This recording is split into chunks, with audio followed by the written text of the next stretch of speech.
putting customers first is very much a value and part of our culture. I do think of the COO role as a key champion of customer focus, looking out for our customers, promoting their cause within the organization. We try to always think of ways to help every employee stay connected to our customers. That is very important, whatever you are doing. We want you to have our customers on your mind every day, all day.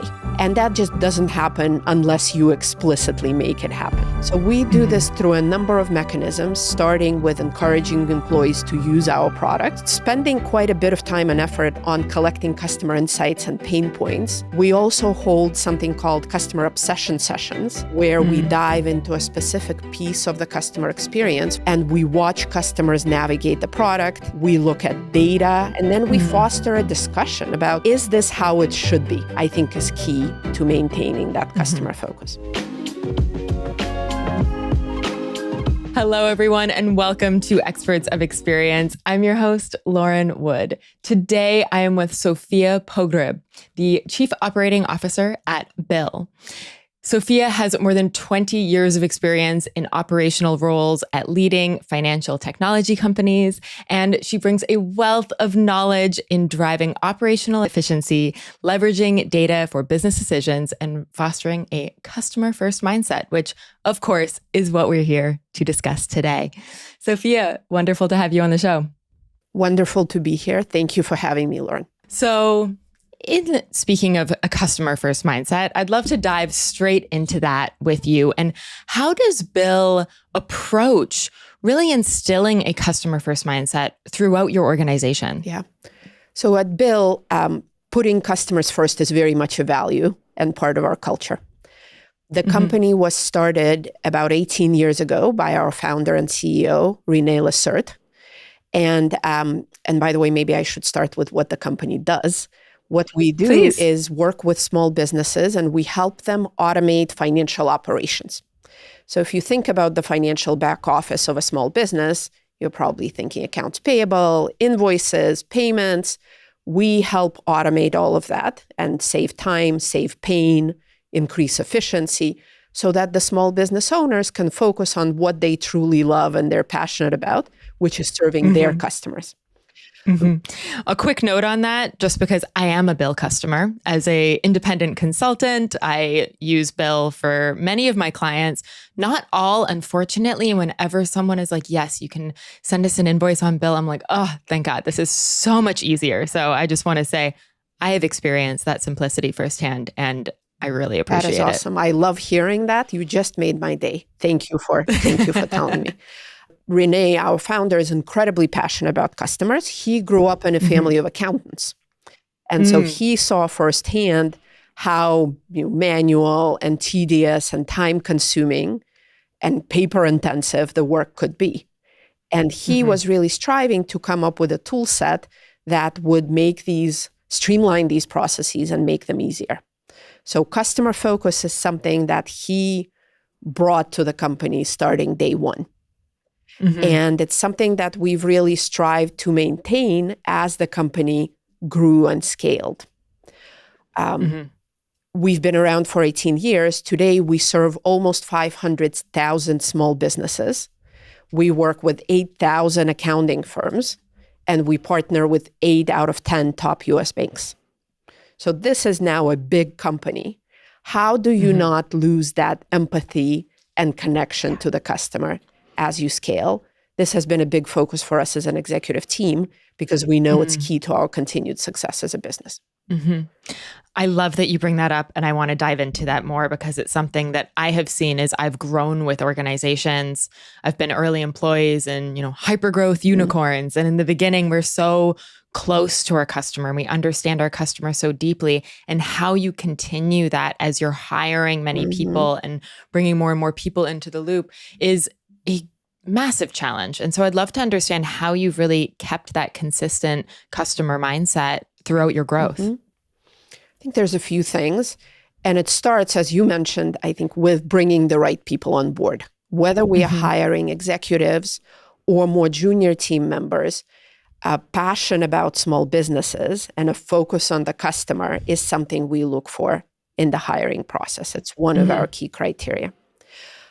Two other things that I mentioned. One, we try to always think of ways to help every employee stay connected to our customers. Mm-hmm. That is very important, whatever you are doing, right? You may be a back-end engineer or a fraud risk operations professional. We want you to have our customers on your mind every day, all day. And that just doesn't happen unless you explicitly make it happen.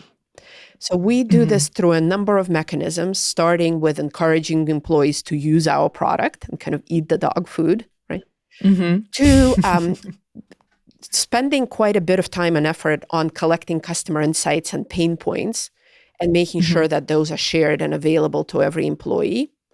We also hold something called customer obsession sessions, where we dive into a specific piece of the customer experience, for example, a specific job to be done. And we watch customers navigate the product. We look at data, at how successfully they add a bank or add a vendor, right? And what stands in their way. And then we foster a discussion, a very cross-functional live discussion about, is this how it should be, right? If I were a customer, is this what adding a bank should feel like? Is this fast enough? Is it easy enough? Is it intuitive enough? And if not, how do we make it better? And making sure those conversations are constant and ongoing and very, again, cross-functional, I think is key to maintaining that customer focus. 100%.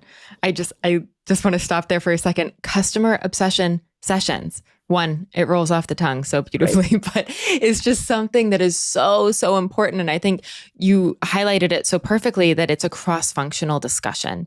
And I get to speak to a lot of leaders on this show who have something similar. And I see that the companies that do this really tend to be a step ahead of the competition, because you're really bringing everyone together and bringing multiple teams together to see other points of view and really deeply understand what it is that the customer is dealing with. And I have more questions, but I'm just going to stop there because it's just something that's so important. And I love that. If I can add one thing.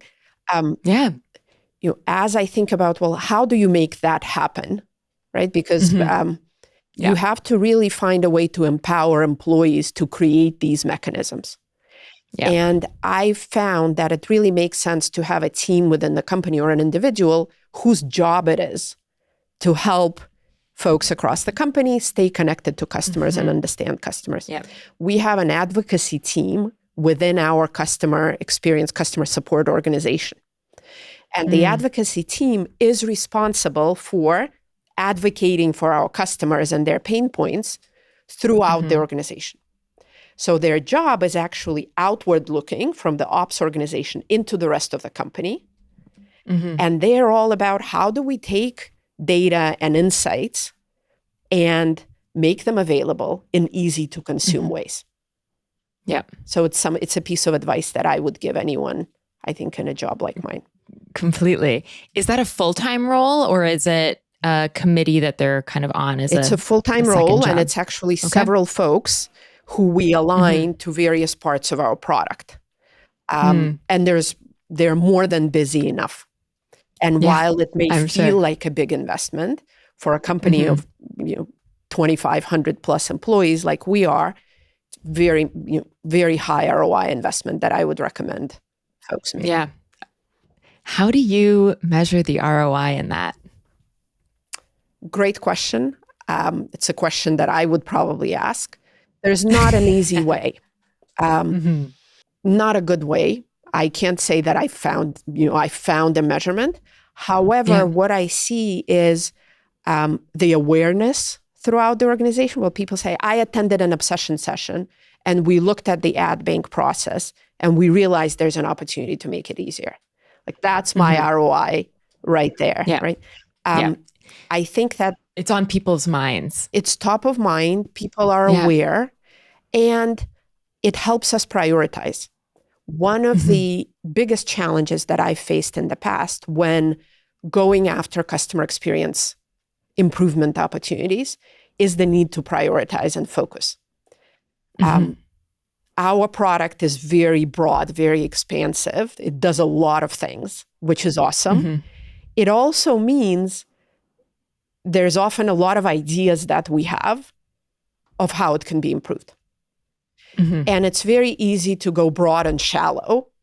We're going to go fix 100 things and the customer won't necessarily feel a big improvement. And I'm a big fan of focus and go deep.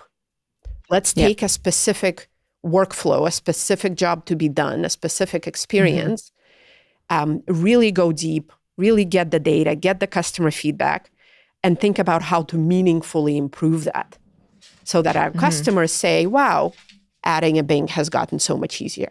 Wow, I don't need to call support to find out where my payment is anymore because you're giving me so much more information and product. That's usually a result of going deep on a particular area. And a team like the advocacy team helps us collect enough information and enough insights to figure out which area to go after next. Completely. I love this so much. We are clearly in an AI revolution. And thankfully, Salesforce is helping customers navigate each new wave of AI. But the question is, how do you actually use AI effectively? And my answer to you is, it starts with your data. With Salesforce's Data Cloud, you can connect, federate, and harmonize all of your data from any product and system in Salesforce. To learn more, visit salesforce.com/products/data. I want to come back to something that you had shared that your customer advocacy team does, which is thinking about how to communicate customer insights in a digestible way, in a way where many people across the organization can easily intake that information and start acting on it. Can you give us some insights into what that looks like, or even better, what you've found to really work? We've gone to a combination of quantitative and qualitative. Data is very important, and we get feedback from our customers, quantitative feedback in a number of ways. We do NPS surveys. We also collect something called CES, the Customer Effort Score, where we ask the customer, how easy was it to resolve your issue today? And we get qualitative comments along with the customer's feedback. So the numbers allow us to measure trends, right? We can say, here's the distribution of our positive scores by area and our negative scores by area. When customers call us about payment status, the average scores are blah. And here's how that's moving over time.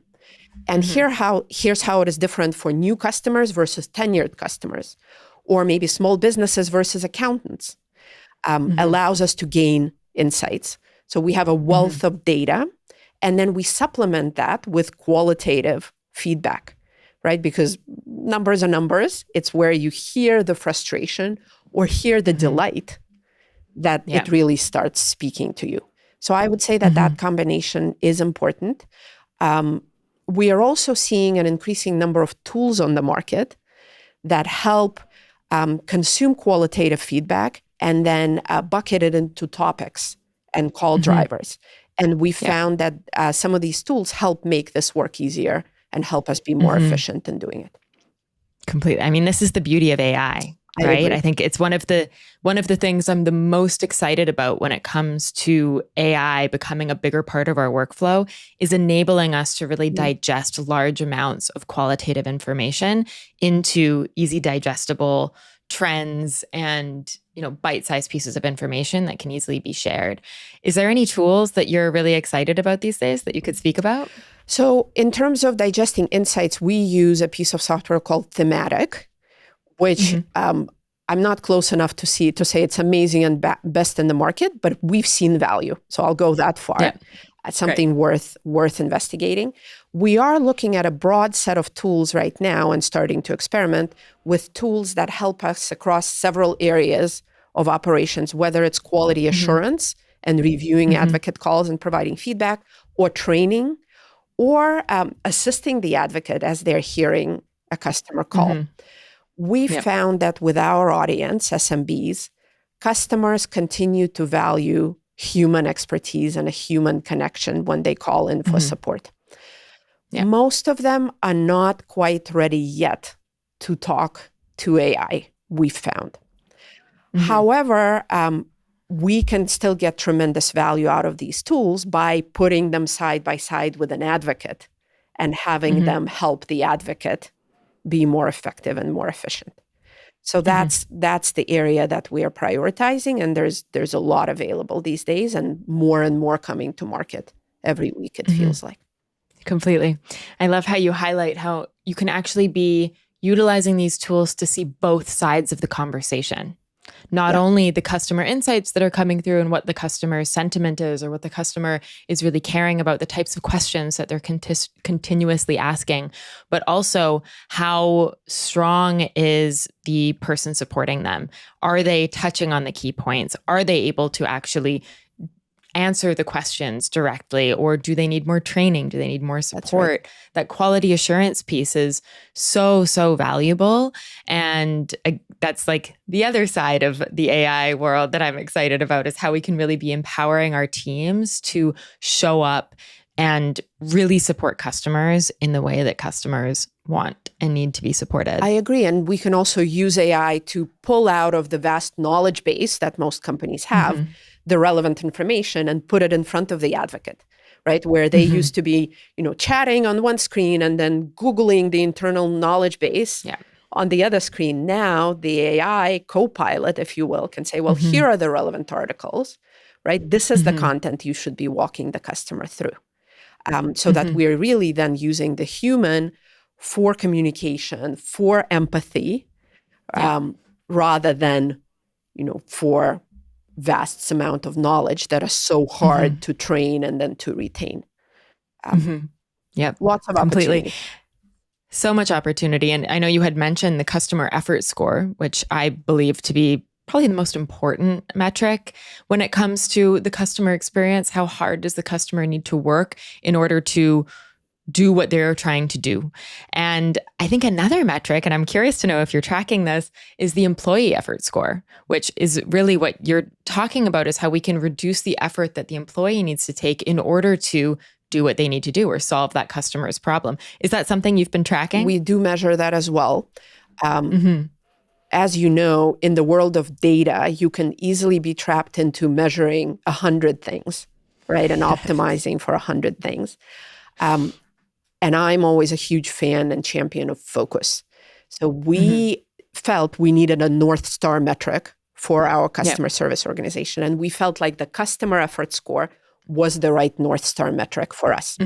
Of course, we are also measuring advocate effort, average handle times, cost per transaction, right? There's 100 other things that we measure and monitor. But as we set goals and priorities, I find that agreeing on your North Star and then saying everything else is going to be in service to moving the needle on the CES has been very effective for us. And we've seen tremendous progress as a result of that focus. Completely. I've worked in companies where we didn't have that focus and it was chaos. And then a leader came in and said, okay, there's just one metric that we're all working towards. The others matter. They all level up. But if there's one that we're focused on, it is this. And it does wonders in helping teams not only know where to prioritize their own work, but also know where to collaborate too, I find. Because something like the customer effort score is not only a customer service metric. I agree. The product has a lot to do with that. And so it forces us to work together. And I think it's just really where the magic starts to happen. And I don't know if you have any reflections on the impact that focus has had. Totally agree. It's so important to remember that customer experience is everyone's job, right? It's not just the ops team. It's not just the support team. It's also not just the product team, right? We often say, well, the experience is product's fault. We're just here to fix it and assist no, right? When you talk to the customer and you say, what is your experience with Bill?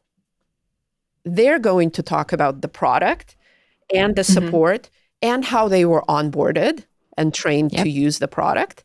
And maybe if they ever cancel, which I hope they never do, how that experience goes for them, right? And how easy it is to do that.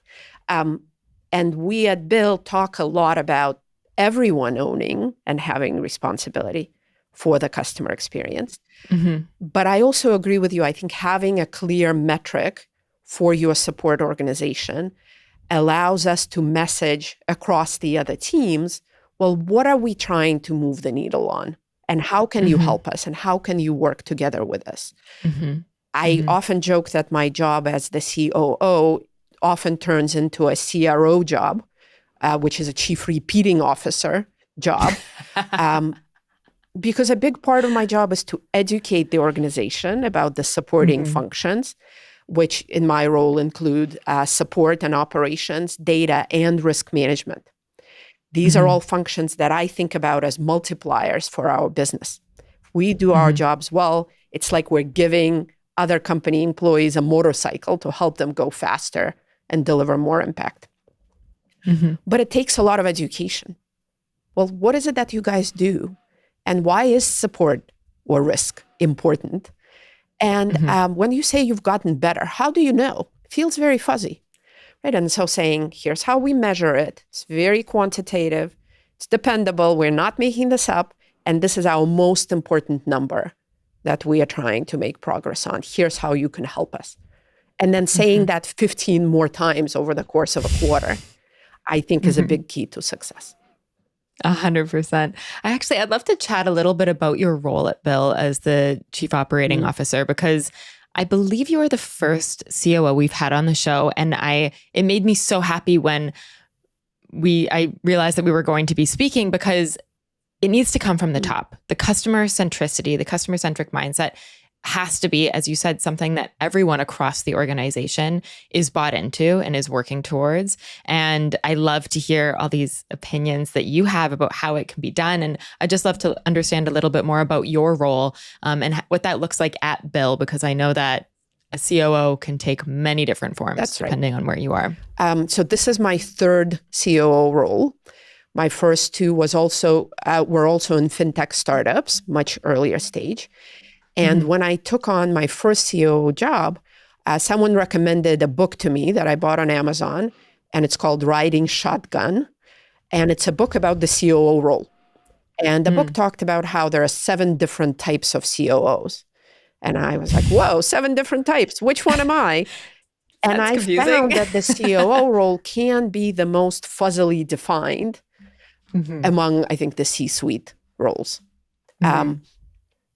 All of my 3 roles were different, and they all evolved dramatically over time. So I've also learned that, the scope of the role when you start says nothing about the scope of the role two years down the road. And I've learned to welcome and appreciate it. In my experience, the COO role is really about complementing the CEO and the other C-suite members. Right? It's really about what is the CEO passionate about and wants to spend their time on, and what are the pieces of the org that maybe they're less passionate about or less strong at and more willing to delegate, that don't belong in the other C-suite roles, right? That the chief financial officer, chief product officer, et cetera, have not taken accountability for. At Bill today, my role encompasses data, operations, and risk management. But it was a slightly different set of functions when I started. And if we talk in a couple of years, I'm sure it will have evolved again. I do think of the COO role as a key champion of customer focus and almost looking out for our customers and promoting their cause within the organization. The COO is by no means the only exec that's responsible for it. It's all of our jobs, right? But I found that there is room for that voice, talking loudly about the pain points, representing the customer in the exec suite, if you will. Yeah, completely. I noticed that you recently brought on a chief customer officer as well to your team. I'm curious to know what sparked that, because it's a role that we're seeing more and more, but it's definitely not a ubiquitous role. So I'm curious to know what inspired the jump to bringing on that type of executive. Yeah. this again speaks to how customer centricity is more than one job, right, on the C-suite. Sarah Acton, who was our chief marketing officer, recently stepped into a chief customer officer role, where her scope has now expanded to lead all of our go-to-market, so including both marketing and revenue, which I think is extraordinary because those two organizations work so closely together to bring the customer into Bill and then to shepherd them through their journey. Again, from a go-to-market perspective, right? Product marketing, educating the customer is so important, and it cannot be a ball that we drop once a customer has signed up. Sarah is super, super passionate about our customers, spends a lot of time with them, is very connected to the customers, and is a great partner to me in advocating for our customer experiences. I think like chief operating officer, chief customer officer can also be defined in many, many different ways. So many different ways, yeah. But I think having a chief customer officer on the C-suite signals to me, at least, that the company feels connectivity to customers and care for customers is very important, which is certainly a message that we want to keep sending. Completely. I want to go back to something that we'd kind of touched on, but it's really around the ROI of customer focus. And for example, bringing on a chief customer officer, having this like consistent focus on the customer, what have you found to be the result of that? Like how do you quantify it? Because some companies, I'm not saying that there are some companies who like never care about the customer, but there's many companies who are definitely not as relentlessly focused on the customer as you are. And I'm curious to know what is the ROI of that? Yeah. I think we could probably spend 10 minutes and fill a blackboard with ideas, right? Because I think it goes from business metrics, your retention, right? Lowering churn, your NPS, your CES, your product engagement. So I think customers feel it. I believe employees also feel it, right? The type of talent that you can access and retain if you make your customer your front and center, I believe strongly is very different from the type of talent you attract if you don't. So I think you feel it throughout the organization in the opportunities that you prioritize, right? Do we invest in areas where our customers need help, whether it's expansion or product improvement, or do we prioritize investments based on revenue potential? Neither is wrong, right? And most companies probably combine both. But having a strong customer need lens, I think, shepherds the company in a better direction. So I almost feel like customer focus, relentless customer focus, you use that word, has to be table stakes. Can you be successful without it? Maybe with certain audiences, right? Depending on who you serve. But I think you're leaving opportunity on the table by not listening to your customer. I think it's particularly true with SMBs. And I'm biased because I'm so passionate about SMBs. But I think SMBs are customers that historically have been underserved. They are usually a second thought kind of audience, right? If you think about maybe a banking institution, they focus on consumers because there's so many of them and they're so homogeneous and you can build models and processes and workflows. They focus on large enterprises. There's a lot of money to be made. SMBs kind of fall in the middle. I remember working with insurance brokers in my previous company, and someone said, SMBs are 20% of my revenue and 80% of my pain. Because they have questions and they have needs and they're all different. And they think of themselves as bakers and plumbers rather than SMBs. And frankly, you don't make that much money by serving them. And so people don't invest, right? Or companies don't invest. As a result, the standard of care is pretty low. The expected service levels are pretty low. But these are things SMBs really value and care about. And so there's a gap there. And I think that that gap is also an opportunity. And at Bill, we believe that that can be and has been a differentiator for us because we only serve SMBs. We're fully focused on them. And our job and our goal is to deliver an amazing level of service and support.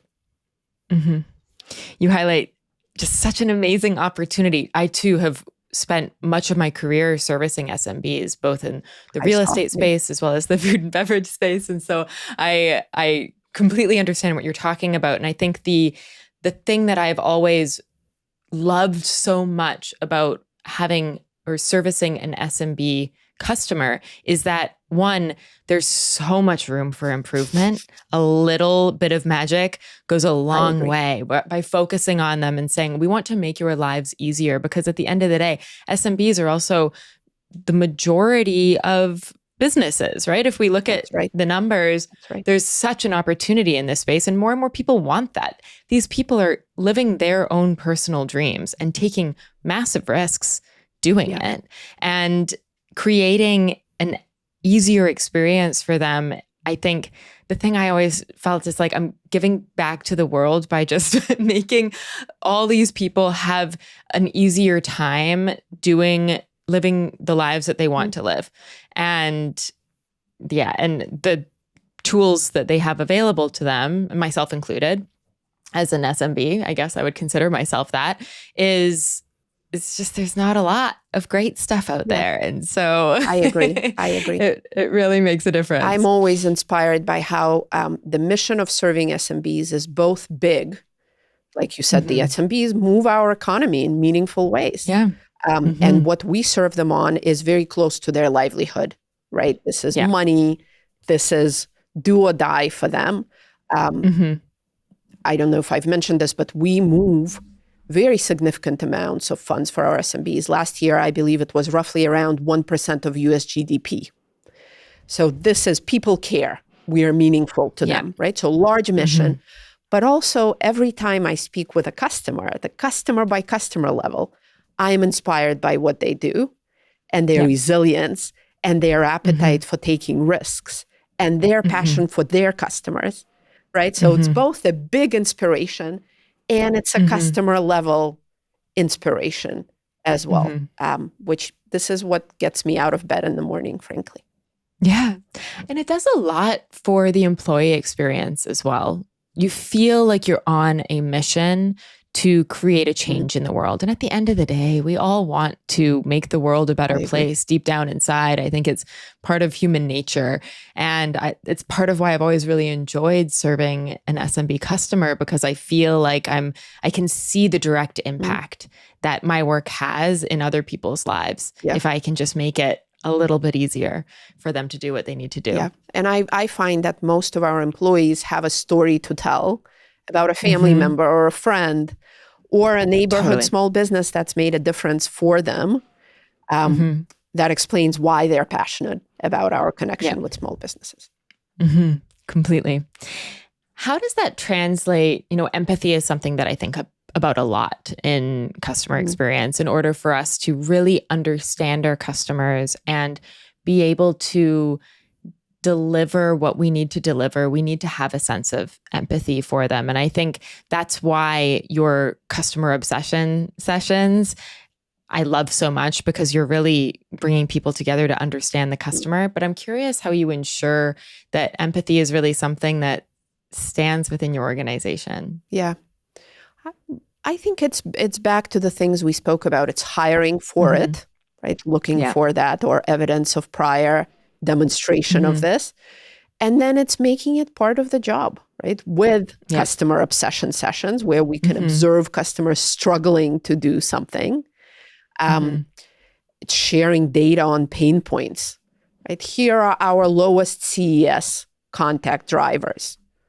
Really? Why is that so low? Let me go try it out. Wow, that is difficult, right? And so really helping employees stay close to how our customers use our product and what is and is not going well. We recently had our financial year kickoff, and we, as the entire company, spent a full day talking about our plans for the next 12 months and our aspirations, which was an amazing investment, by the way, and did so much to energize us as a team. We made the whole agenda very tied to our customers. We had a customer panel. We talked about some customers that we're very passionate about and love doing business with. We talked about pain points and opportunities, but we kept coming back to our customer, not our profitability, which is also important, but starting every thought with our customers. And this is just one opportunity for us to reinfuse that passion and that empathy, right, into every employee. I think it's important to remember that as part of their day-to-day job, not every employee gets to touch the customer every day, right? So we have to bridge that gap for them. Super important. Oh, it's so important. One of the exercises that I used to do when I worked at Too Good To Go, I was leading customer success, which included customer success managers as well as customer service. And the customer service team, they deal with things that nobody else understands. And they deal with it all day, every day. The upset customers, the confused customers, the angry customers. We can go to the sales team or the product team or the marketing team and say, hey, we're getting X amount of tickets about this topic. But when you get people to sit in the customer service seat and actually answer tickets, even for an hour, then they're like, oh, I understand. And they really, it kind of like gets infused into your brain, these messages or these phone calls that you see and hear. And I just found so often I would have people come back to me months later and be like, I can't get this customer out of my head. I'm like, we're really thinking about this. How can I speak to more? And I think, like you said, bridging that gap in whatever ways possible, whether it is having someone sit in the customer service seat or going out to visit customers or having customers come in to share their experience with you and also share the good, bad, and the ugly as well. It can't all be rosy. Just that real connection to the reality of what customers are dealing with is vital. And trying to make sure that everyone in the organization gets that. I am such an advocate for that. Even the finance team needs to understand that if they're delayed or if things are slow or whatnot, if things are a little clunky for the customer, that has a meaningful impact on that person's life. And we can all work together to make it easier for them, reduce their effort. Totally agree. And all of the ideas that you're bringing up, giving employees the ability to do side-by-sides with your customer support, taking phone calls, if that's a possibility, all great ideas and all ideas that we leverage as well. In fact, our CEO, CTO, and I all do side-by-side sessions on a bi-weekly basis. And we always learn something new and have a good discussion afterwards. So absolutely something I'd recommend. This reminds me of a story when I was with my previous company, which sells small business insurance. Our support center was in Austin, Texas. And if you remember Austin getting hit by a snowstorm a couple of years back, we were challenged in continuing to support customers. And so we had every licensed employee, you have to be a licensed insurance agent, right, to sell insurance. We had every licensed employee jump on phones.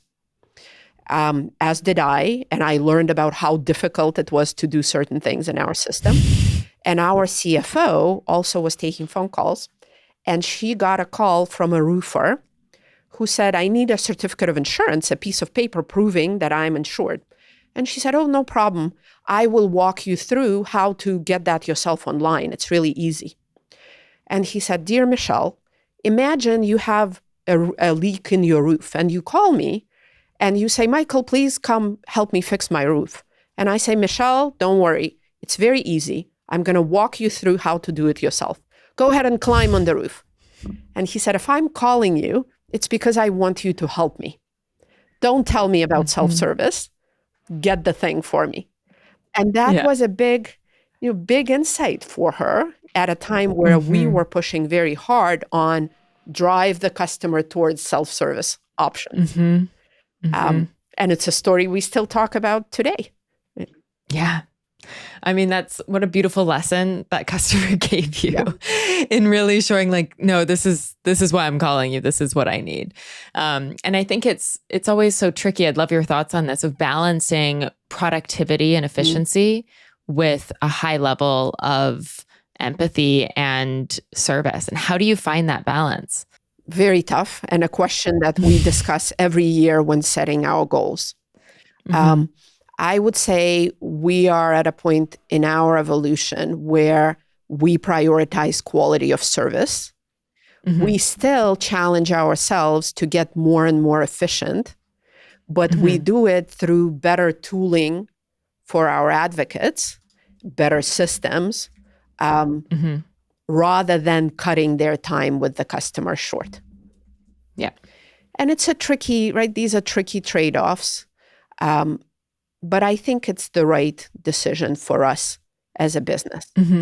I think that spending an extra minute with the customer, but helping them truly solve their issue, right? Delivering that first contact resolution is worth the investment for us as a business. Yeah. As I'm sure you are aware, companies today have more customer data than ever, which is great. But then how do you actually use all of that data at scale? Salesforce's Data Cloud can help by giving teams a single source of truth for every customer. Ready to get started? Work with leading Salesforce experts from professional services. Visit salesforce.com/products/data to learn more. So, two last questions for you. These questions we ask all of our guests.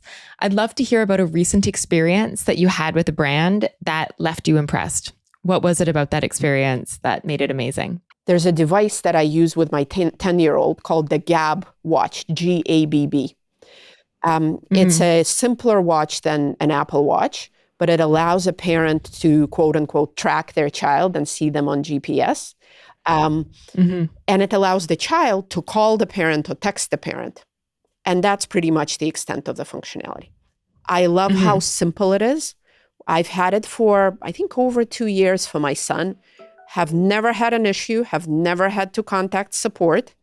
We use the watch every day. And what I love is that it encourages me to give more independence to my child, which I'm usually not inclined to do. Right? This is the thing that encourages me to say, you can bike to your soccer practice on your own.